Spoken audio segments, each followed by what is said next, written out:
আসসালামু আলাইকুম সবাইকে। আশা করি সবাই অনেক ভালো আছেন। আমাদের খামারের হাঁসের জন্য আরেকটা ঘর রেডি করে ফেলছি অলরেডি।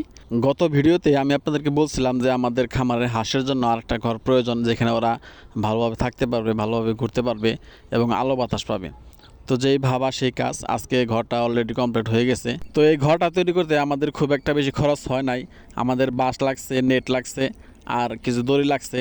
তো বাঁশ আমাদের সোপে ছিল, আমাদের বাঁশ ঝাড় আছে, সেই বাঁশ ঝাড় থেকে আমরা বাঁশ কাটছি। আর যেই জিনিসগুলো লাগছে ওইগুলো আমরা বাজার থেকে কিনে আনছি। তো অলরেডি ঘরটা আমাদের কমপ্লিট হয়ে গেছে। এখানে ওরা ভালোভাবে থাকতে পারতেছে, এখানে ঘুরতে পারতেছে, খাইতে পারতেছে এবং এখানে ছায়াও আছে। তো ওদের নতুন ঘরে দুপুরে ওদেরকে খাবার দিয়েছিলাম আজকে। তো ওদের খাবার হিসেবে আজকে দিয়েছিলাম লেবুর শরবত। আপনারা জানেন যে আমাদের যে হাঁসগুলো আছে, এই হাঁসগুলারে প্রতি সপ্তাহে একবার করে একদিন আমরা লেবুর শরবত দিয়ে থাকি। তো আলহামদুলিল্লাহ আমাদের খামারের হাঁস এবং মুরগিগুলো সবগুলোই আল্লাহর রহমতে সুস্থ আছে।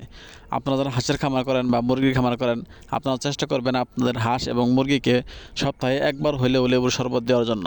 লেবুর শরবতে অনেক উপকার আছে, যদি আপনারা আপনার হাঁস এবং মুরগিকে দেন তাহলে অবশ্যই বুঝতে পারবেন। আর লেবু হচ্ছে ভিটামিন সি, এটা আপনারা সবাই জানেন। খামারের বড় হাঁসগুলোকে লেবুর শরবত খাওয়ানোর পরে আমার খামারের যে ছোটো হাঁসগুলো ছিল ওইগুলোকে লেবুর শরবত খাওয়াই দিছি। আর লেবুর শরবত খাওয়ানোর পরে দুপুরবেলা সুইমিং পুল যে ছিল, হাঁসের সুইমিং পুল, ওইটাতে পানি দিয়ে দিছি যাতে ওরা গোসল করতে পারে। তো ওরা সবাই একসাথে আসছে এখানে গোসল করার জন্য। দেখেন ওরা সুন্দরভাবে পানি খাইতেছে এবং এখানে গোসল করবে একটু পরে।